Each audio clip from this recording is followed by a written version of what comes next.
Namaskar and welcome to this exciting episode of Sattology, debunking mythology. Sattology means science of truth or study of truth. Opposite of that is mythology, which is science of fake life imagination, study of fake life imagination. And like last time, we are going to make it very satirical. So I have a very, very special guest, very good friend and wonderful analyst, Abhijit Iyer Mitra. Let's welcome. Welcome, Abhijit. Abhijit, you're making those faces behind the scenes and people were bursting in cracker when you're doing that. It's So just been well, it's been a hilarious week. the world, I mean, Bidenomics, 7.5% inflation in the US, the highest in the last 40 years, Mhm. and open borders on the south, and truckers on the north. They're blocking the bridge, Ambassador Bridge. And then we have Ukraine crisis, and then we have the media, which is going gaga over Durham report. And so, I mean, it's been an eventful week. And across the borders in India, there's a hijab controversy going on which the US CIRF intervened with a foolish tweet. And by the way, US CIRF has no Hindus, only Christians and Muslims. And there's one Hindu who is a leftist commie, Anurag Bhargava. So now, with all this being said, Abhijit, how do sane people like us live in this world right now? Other than Bhagavad Puran, Ramayana, that's the only thing left for me right now. Well, look, for me, I'm just laughing it off because I've gotten into the state that the whole world is Maya at the moment. Uh, uh, so I just feel it's like I'm living through a funny dream, except it's actually quite dangerous. So you look at what's happening in Canada, for example. This was the same schmuck, Trudeau, we call him Turdo, or O the Turd, who was supporting the exact same thing happening in India: blockades, cutoffs of food and fuel, uh, and actual violence. This man was supporting it. Uh, and I'm just so glad it, ricocheted right back at him, on him, as it should. Number one. Number two, Biden. I'm just amazed at the kind of theatrics these people are doing. Everybody wants to go on to say that inflation is because of more jobs and economic growth. Yes, normally that's the case. In this case, it clearly isn't, because this has a lot to do with food inflation, which is happening for a certain set of reasons and this was predicted when those big minimum area laws were passed. The first thing that went through the roof was bacon and ham and pork product prices and things like that. This is a product not of growth. It's a product of mostly of economic mismanagement. There is some growth, definitely, but this isn't it. And third, we have this whole hijab row in India, which is particularly curious. They're pretending, like they did for the so-called Muslim ban under Trump, that nobody is being allowed to wear hijab. No, it only applies to a school. I'm just sitting back and enjoying it and, thinking, how many dumb people can we have? And of course, the USCIRF waded into it. One look at that fellow's photo, he looked like a moron, of course. But remember, he wouldn't have done it without State Department authorizing it. And we know who authorized it at State. It's this hate hag called Uzra Zia, who has always had it out for India for a long time. And she is, she was the woman behind Devyani Khobragade's arrest. So she's been quite the turd for quite some time now. I mean, America is today's USA is known to attack more of fellow democracies. In fact, the world's largest democracy, India, more than supporting them. It's been the American institutions who are weakening democracies all over the world. Is there a hidden plan? What is it? Like we already had a show on reset. What is the hidden plan according to you? I don't understand what is going on. Look, it's not a hidden plan. It's a very open plan. Okay, this is why they support civil society. Before, it used to be one person, one vote. Now it's become one newspaper, 1 million votes, or one NGO, 1 million votes. So, what they've started is this whole concept of civil society, where a democratic mandate can be subverted using these so called NGOs and civil society organizations, which they very clearly aren't. They're funded for a certain reason. And the main reason is, usually to push business interests or something or the other like that. And it's been very clear for a very long time. I don't know why it's only become like this. But remember, these civil society organizations feed another need for America. All those useless humanities courses that cost people 50, 40, $50,000 per semester. Uh, all those unemployable clowns have to find employment somewhere, and civil society organizations are the best way of doing it. Fact free, research free degrees, followed by fact free, research free jobs. Uh, it's a dream come true. It's the new services sector. The if you look at the US Army spokespeople now, Pentagon and all the US Army chiefs, and we are seeing a complete degeneration in terms of more political opinions. In fact, the Indian armed forces look more professional. So how do you compare right now? Because in the face of Russian onslaught on so-called American media creation onslaught, Putin has denied that they have any plans to invade. And what are those people have said? Now, now just looking at the media reports, any intelligent man can read through it that this is just a what do you call it, a position people are taking. So what are they trying to negotiate actually?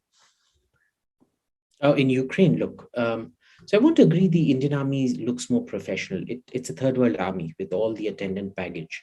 I think the American army is becoming a third world army because, trust me, you're not going to fight Putin in China using gender ideology and CRT. If you think you are, you seriously need a mental checkup.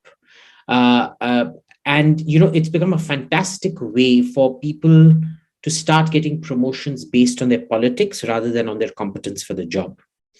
Uh, but when we come to Ukraine, there's something else happening. Putin is not going to invade. All right.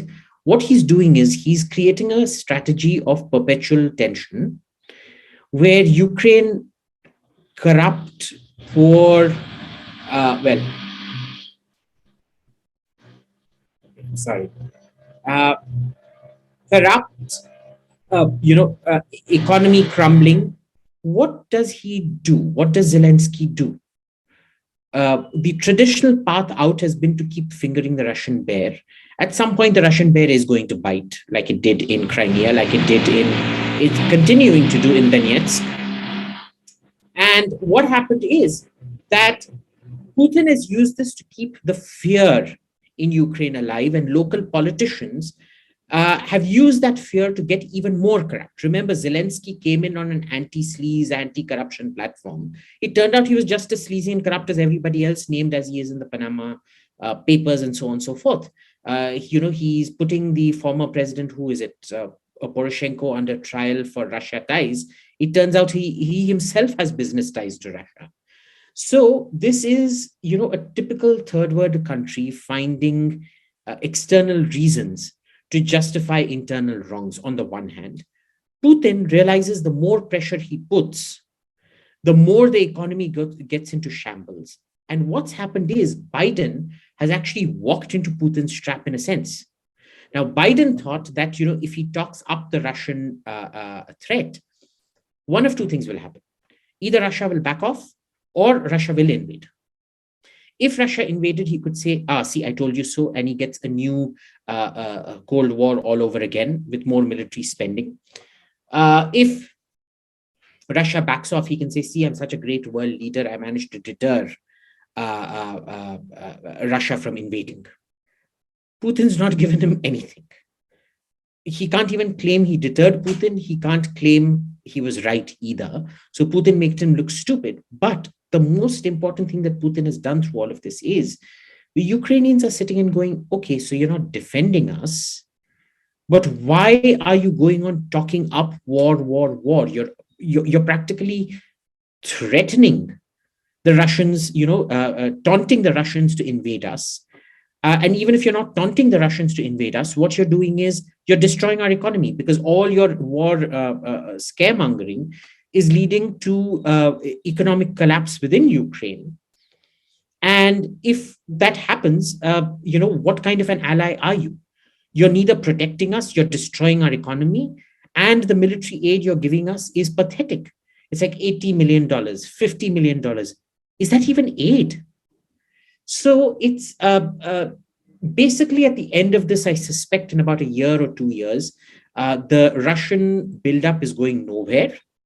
And what's going to happen is that Zelensky or his successor will ultimately have to sign a treaty with Moscow, permanently excluding themselves from NATO, essentially accepting a Finlandization of Ukraine. The only sensible voice in the entire US political spectrum was Tulsi Gabbard on Tucker Carlson's show. I watched her conversation, and you must have also seen that. Like, she was saying that why there is a need for Ukraine was always a red herring. You said it in the last show also. And NATO, Russia always had a problem. Anyone coming, NATO coming, especially in Ukraine, and the European nations are. Let me ask you a direct question: is it all about the gas supply to Europe? No, gas is a very small part of it. This has more to do with uh, uh, uh, Putin's own security assessment, the situation that Ukraine finds itself in because of its own economy, and Biden's domestic situation, which he's projecting abroad. Gas is the last thing to do with the current crisis. The American media and narratives and think tanks, which we already debunked in the past, you called them beautiful names, the DC think tank. DC Comics also is there, the DC think tanks also there. So there is already you debunked them. Now, whose plan is this? Like, what are they trying to achieve? We do not know any such thing. And the media has a habit of creating a one-man enemy. I'll give you an example. Gaddafi was one biggest enemy. Saddam Hussein was biggest enemy. Now Putin is the biggest enemy.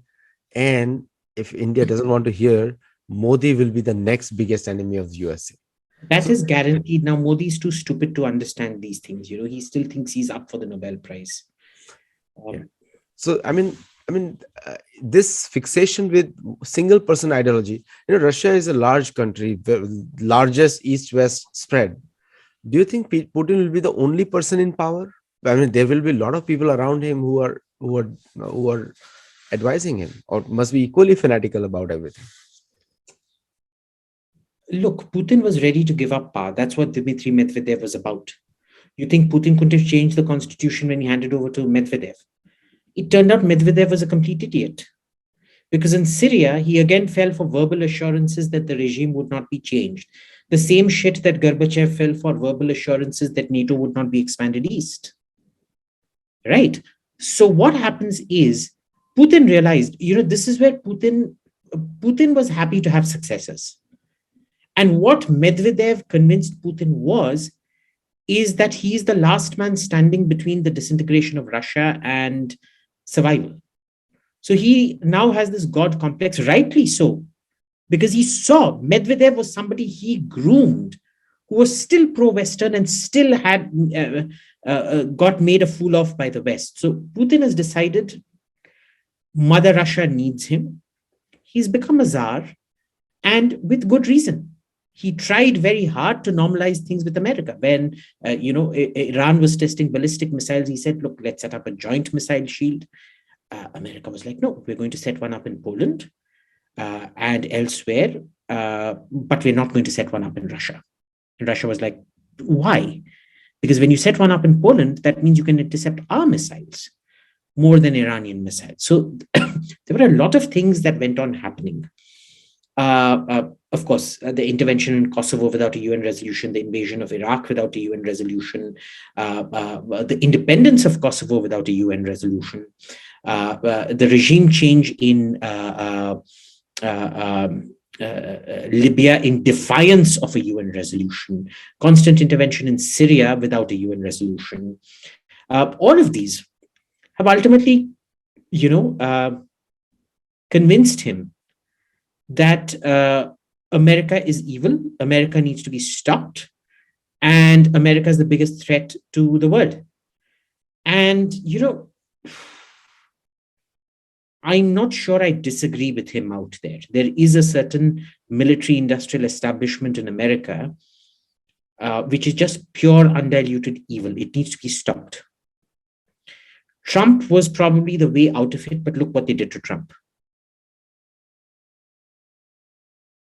No, we have heard it many times, and we are also seeing it that as soon as the Biden came to power, immediately anti-Russia voices started increasing, and and World War II history is very clear. Soviets collaborated with the West allies; they were part of the allies who went ahead against Hitler. Now we all see that there was a collaboration in the past, and you correctly pointed out there are many recent historical events where Russia has actually cooperated with the West, including USA. Now, in this whole thing, we are forgetting China. We're not seeing China, where China is openly supporting Russia there. May not be militarily possible for them, but they are supporting. And recently, 2021, Chinese had $355 billion trade surplus with the USA. So in the heat of the pandemic, they made the maximum money. So, the thing here is first, the Soviets were extremely opportunistic. They also had an alliance with Hitler. Don't forget. They jointly invaded Poland. Okay. So I don't think we need to see Russia as a goody two shoes. As long as you accept that sometimes even nasty people can have genuine security concerns. I'm quite happy to accept Pakistan has some genuine security concerns, in spite of the fact that they keep doing terrorism 24/7 against India. Right? Those are two different things. You can acknowledge one while condemning the other. Okay. With China, they are playing a classic game, which is they have bought out so much of the US, be it newspapers, companies, whatever. They have a great interest in seeing Russia America tensions boil over because they don't want attention focused on China and what China does. They want Russia to be enemy number one, not China to be enemy number one. So they will keep supporting Russia to take a more aggressive stance. Remember, this is what China does with Pakistan. China does not want to hurt India directly, so they use Pakistan to hurt us. China doesn't want to hurt Japan and South Korea directly, so they use North Korea to do that. China doesn't want to hurt America directly, so they're using Russia to do that. Effectively, what's happening is Russia is turning into China's Pakistan. China is the strategic threat for Japan, Korea, India, and America. But North Korea is the tactical and immediate threat for Japan and South Korea. Pakistan is the immediate tactical threat for India, and Russia is turning out to be the immediate tactical threat to, in a manner of speaking, tactical. This is all relative, remember, tactical threat to America. And it's always been the Chinese way of doing things. See, they find these free radicals that completely destabilize a local region. That's always been their policy. I'm not sure it's a very smart policy because it always comes back to bite you, but it's now become smart because of the sheer money power that China wields, where you can essentially buy fifth columns in every country, and they see to it the policy steers a certain way. What a wonderful analysis, Abhijit. One question here comes in now because you laid it out bare. I mean, we can't go as more frank than this. What we just spoke just now, Abhijit. The very pointed question: is the Taiwan bogey? Is a bogey to divert attentions, or is the Ukraine the bogey for China? Because we clearly see that the American politicians are working. I mean, establishment is working on somebody's behalf to create this imaginary fight. I don't think they're working on somebody's behalf. I think they're really dumb. and they don't understand how they're being manipulated. Remember, this isn't some, you remember that cartoon Pinky and the Brain. This isn't the brain trying to control everything. It's not the cyborg queen who controls everyone and everything under her. No, this is basically Chinese money creating similar interests in a very, very broad set of people who then start acting similarly because they have ultimately similar interests, right? But remember, Ukraine is designed as a bogey by Putin, even though for him it's not a bogey. Ukraine is the last line. Russia has been very clear about this. Even 10 years back, even before the whole Crimea episode started, I remember this. Russian diplomats in Delhi, I have them on record.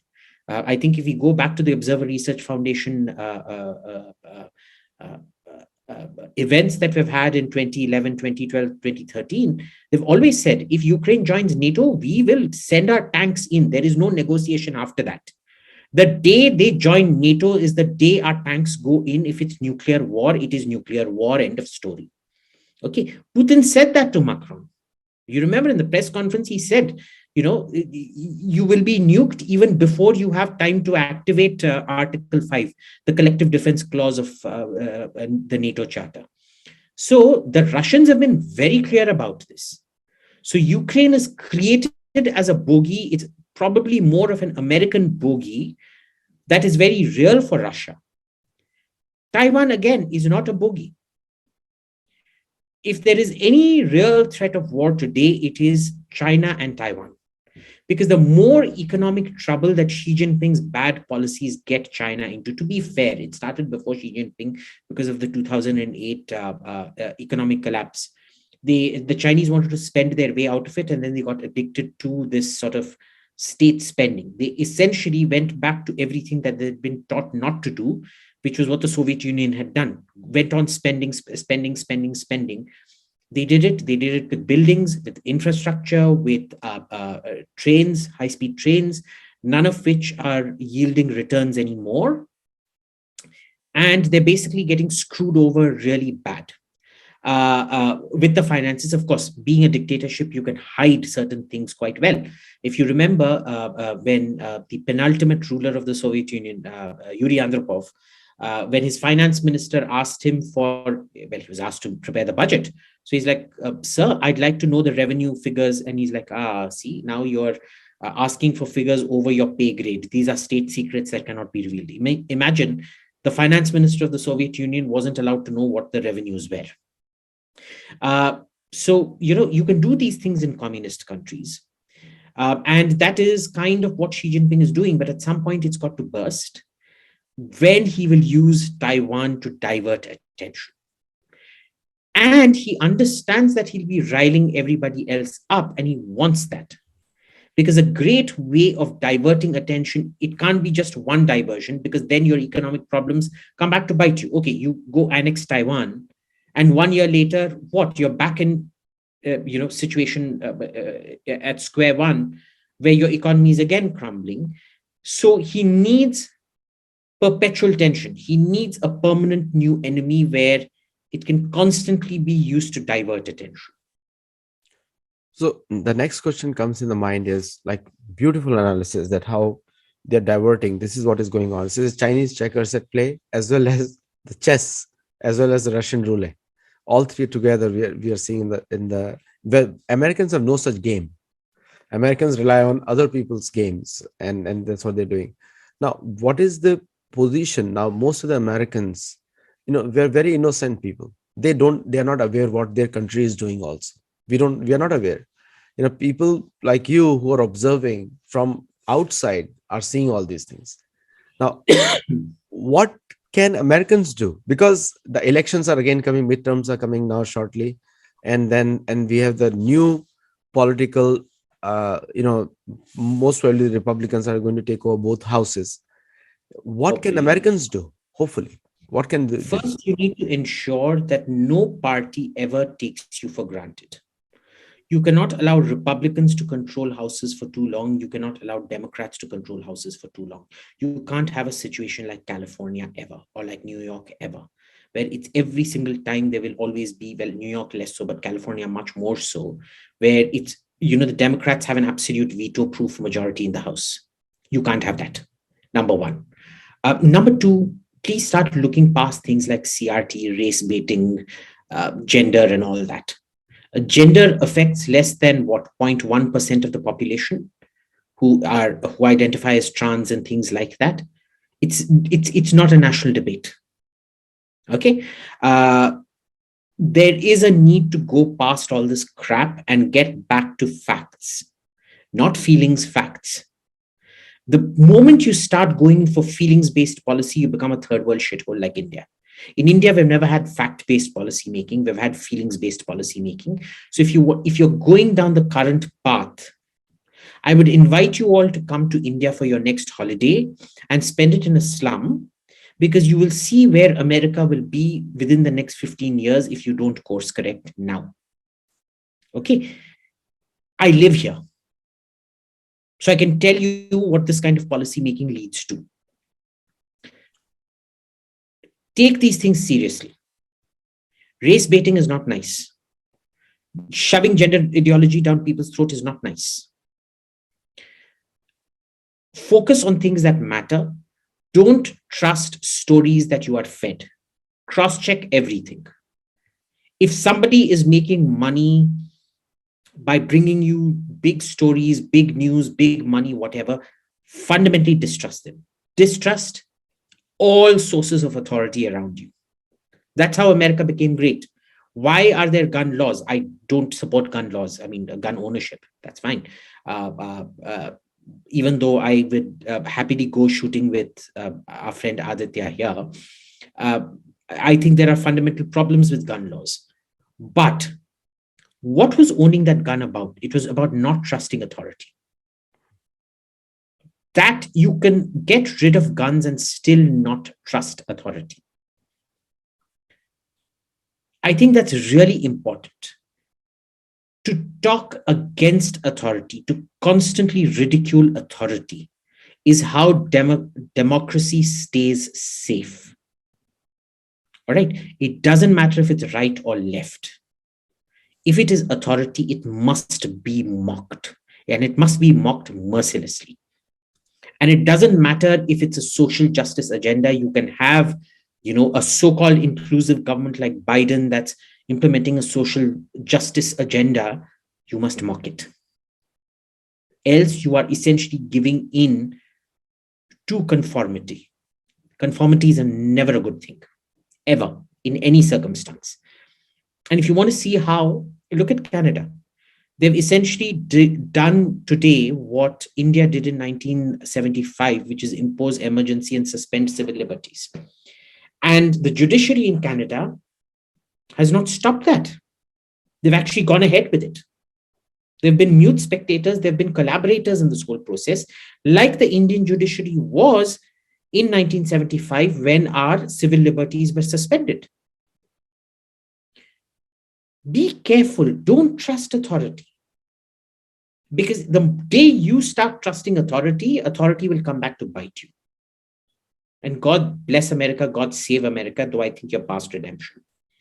And I just want to put a clarifying thing here. We are not encouraging anarchism, because anarchism is definitely destructive. Am I right, Abhijit? If the state gets too much, then you must do anarchy. You cannot sit back and allow tyranny to rule. Silence is acquiescence. So yes, I do support anarchy in this case. Coming to the last point, it's a pretty strong message you're given. And the coming to the last point on this discussion, same thing. Now, the viable opposition is missing nowadays, and I think that's where you are also saying globally, especially in the first world countries, which are supposed to be first world. US is a leader of that currently, and the opposition is not there, ideological, or even the Republicans, when they raise the issues, are not touching the real issues, which are not, they are just focusing on what Biden did not do. That's the basis of them winning the election. But we don't see a real alternative coming out. Probably it will be the same thing what Well, happened. look, I disagree. I think people hate Trump, but Trump was a genuine alternative. He didn't want endless foreign wars. He didn't want foreign wars at all. There were a lot of things I don't agree with Trump's position. For example, I could never be a pro-lifer because I think it's a very dangerous position to have. If you do pro-science and agree to what determines when a fetus becomes sentient, uh, then I will support certain restrictions. But otherwise, I'm absolutely pro-choice. I'm anti-gun. All right. But again, Trump was an extremely viable alternative. He didn't tick all the boxes, but he ticked several boxes. And it's a pity he went down the way he did. I think it is. And I think the fact that Trumpism remains strong in the Republican Party today is a very good thing. What's amazing is I know a lot of principal left wingers who are actually more in tune with Trump than the so called centrists who are basically all sold out. So I disagree. Where there is no effective opposition is places like India or Canada. In Canada, you had that clown Erin O'Toole, who's thankfully been removed as the head of the Conservative Party. His name's Erin O'Toole, but he's actually Erin O'Fool because he is a damn fool, who was trying to be Justin Trudeau light. In India, you have Rahul Gandhi, who thinks he's Justin Trudeau, except he can't win a damn seat, not a single seat. In Germany, you don't have an opposition realistically. France, thankfully, there's something like an opposition. They're not going to win. Eric Zemmour is not going to win. You can't even accuse him of racism or being a Nazi because he's a Jew. But I think there are bright sparks here and there. It's not all doom and gloom, but even in places where, look, especially in places where you don't have a proper opposition, like in Canada, hopefully Pierre Poilievre is going to win the Conservative Party leadership, in which case he will energize the opposition. Remember, his predecessor, Andrew Scheer, won the popular vote. Justin Trudeau only won the number of seats in Parliament, but Andrew Scheer won the popular vote. In India, the problem is the government's getting worse by the day because we don't have a proper opposition. We have a joke of an opposition. In America, it's good. The Republicans have Biden by the short and curlies. They probably are going to win back both houses this midterms, and that's a very good thing. You should be supporting that. At the same time, don't trust the Republicans too much either, huh? Word of caution. Now, coming to one last point, and the role of, again, the role of popular media like Hollywood, Indian case, the Indian film industry, and the Russian film I industry. never trust popular media. I don't trust celebrities.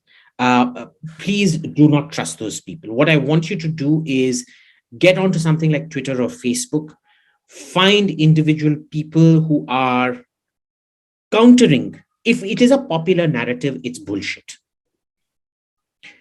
In 10 to 15% of the times, it could be true, but find people who oppose that narrative, even if they irritate the living daylights out of you. What do you lose in listening to people who are giving you an alternative point of view? And then sit down and make up your own mind. This is a very, very important lesson in the Gita. Okay, it's a philosophical practice saying neti neti, not thus, not this, not this, not this. Nobody has a monopoly on the truth. All right, which is why you achieve the truth by eliminating what you feel is not true. And that's very important. You create the narrative in your mind. You take facts from other people. You do not buy narratives from other people. A person who buys somebody else's narrative is a weak mind. If you feel you have a strong mind, you make the narrative based on your own perception of facts and what you decide to discard. The Adi Shankaracharya wrote that extremely important book. It's called Viveka Chudamani. Viveka is, it's the crown jewel of discrimination. Discrimination in the sense you are able to discriminate between reality and falsity. That is the most powerful tool. Because remember, the average knowledge that an individual has today from watching YouTube or Wikipedia, call it misinformation, call it what you want, would still be higher than what a king could stuff into his library 1,000 years back, or even 500 years back. All of us on average have access to much better education, much better free knowledge at our fingertips than any of our ancestors had 500-600 years back. If you don't transition to the kind of mental state that Adi Shankaracharya said in creating that Viveka Chudamani, in being able to discriminate between fact and fiction, seeing what is a cautionary tale, what is not, seeing what is true, what is a bit fishy, etc., etc., then, don't get into politics at all. Do baking, or do gardening, or knitting, uh, or go watch movies, something like that. Don't get into politics then. I have to go now. So, yeah. Thank you so much, Abhijit. What a wonderful show. And also for all the viewers who are asking me so many questions, you do comment on it. And Abhijit, if you get a time, please answer them on the YouTube channel. I'll send you the Yeah, link. sure. Okay, cool. All right. Cheers. Thank you. Thank you so much. Ciao. Bye. Bye.